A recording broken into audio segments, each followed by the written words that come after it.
Welcome back to our channel. Today, we're exploring the complex conflict between Ukraine and Russia, diving into 6 lesser-known facts that reveal its deep historical roots. While recent events have dominated the headlines, the tensions between these nations span centuries, shaped by cultural and political dynamics. From the Orange Revolution to the Budapest Memorandum, we'll uncover how history continues to influence the present. Join us as we unravel this intricate story and gain a deeper understanding of the ongoing conflict that has captured global attention. The tensions between Ukraine and Russia are not just a product of recent events, but stem from a complex shared history spanning over a millennium. In the 9th century, Kyiv was the center of the first East Slavic state, Kievan Rus, which both Ukraine and Russia claim as their cultural ancestor. This shared heritage has led to competing narratives about national identity and territorial claims. Throughout history, the region that is now Ukraine has been part of various empires and states, including the Polish-Lithuanian Commonwealth, the Ottoman Empire, and the Russian Empire. The period of Russian imperial rule, which lasted from the 17th to early 20th centuries, significantly influenced Ukraine's cultural and political landscape.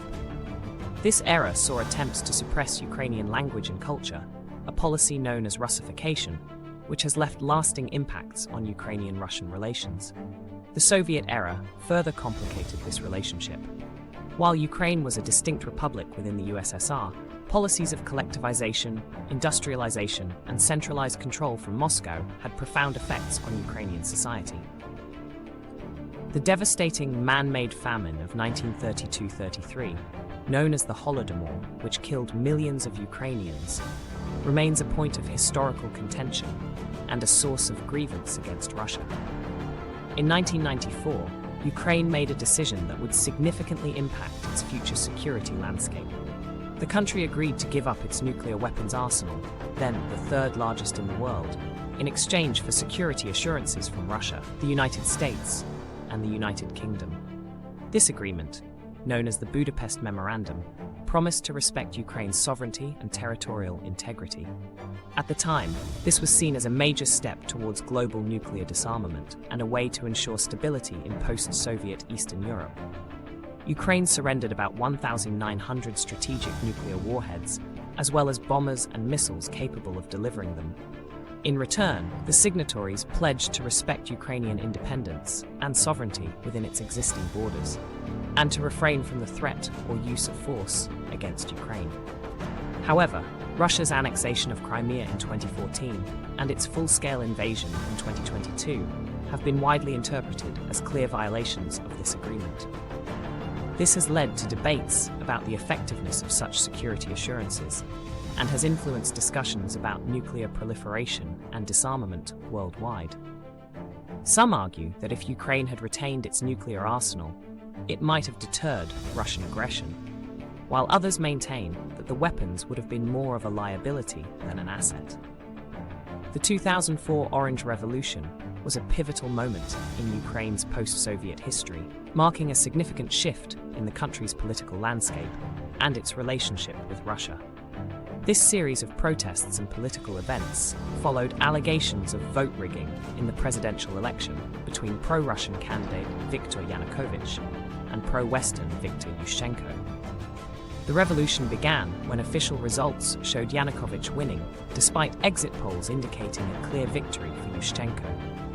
Hundreds of thousands of Ukrainians took to the streets in peaceful protests, many wearing orange, the color of Yushchenko's campaign. The demonstrations lasted for several weeks, culminating in a Supreme Court decision to annul the original vote and order a rerun, which Yushchenko won. This event was significant not only for Ukraine, but for the entire region. It demonstrated the power of civil society and peaceful protest in effecting political change. The Orange Revolution was seen as a triumph of democracy and a step towards greater integration with the West. However, it also deepened the divide between pro-Western and pro-Russian factions within Ukraine and heightened tensions with Russia. Moscow viewed the revolution as Western-backed interference in its sphere of influence, setting the stage for future conflicts. Crimea, a peninsula on the Black Sea, has a particularly complicated history within the broader context of the Ukraine-Russia conflict. Its strategic location has made it a coveted territory for centuries, controlled at various times by the Greeks, Romans, Byzantines, Ottomans, and Russians. In 1783, the Russian Empire annexed Crimea from the Crimean Khanate, a vassal state of the Ottoman Empire. It remained part of Russia until 1954, when Soviet leader Nikita Khrushchev transferred it to the Ukrainian Soviet Socialist Republic.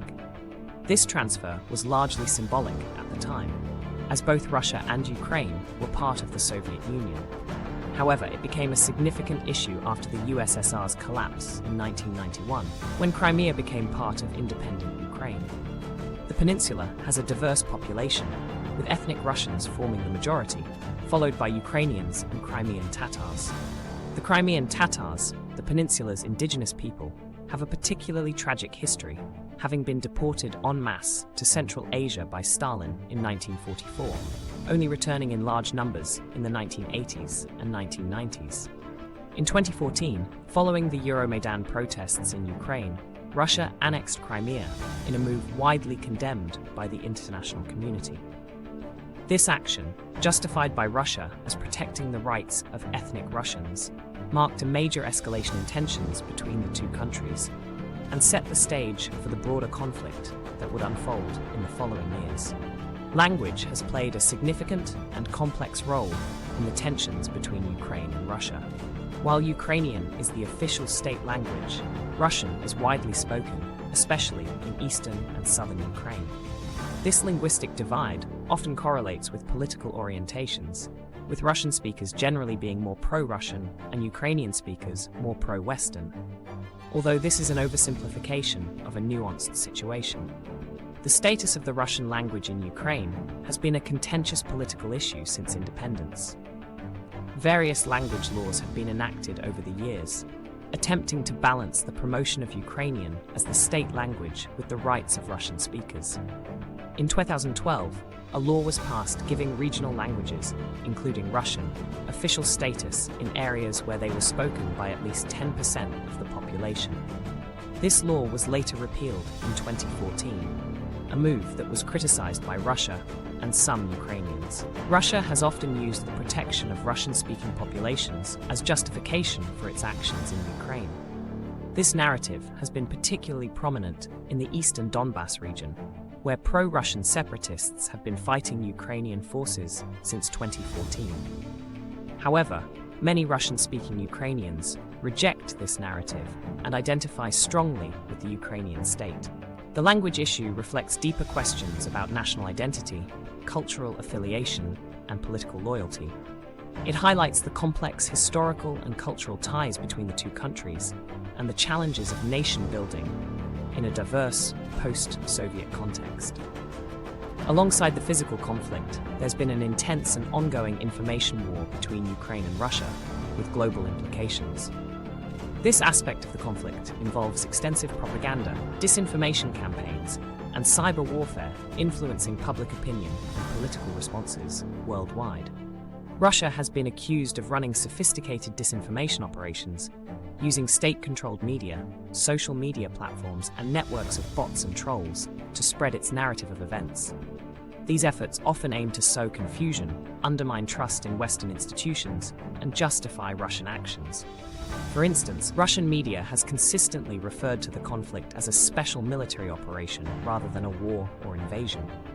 Ukraine, for its part, has engaged in its own information campaign, leveraging social media and international sympathy to rally support for its cause. The country has effectively used platforms like Twitter and TikTok to share real-time updates, humanize the conflict, and counter Russian narratives. This information war has extended to cyber attacks, with both sides targeting each other's infrastructure and government websites. There have also been instances of hacktivism, with groups like Anonymous claiming attacks on Russian government and media websites in support of Ukraine. The global nature of this information war has led to increased scrutiny of social media platforms and their role in moderating content and combating disinformation. It has also highlighted the importance of media literacy in navigating complex geopolitical events in the digital age. Understanding this aspect of the conflict is crucial as the narratives shaped by this information war have real-world consequences, influencing public opinion, policy decisions, and the course of the conflict itself.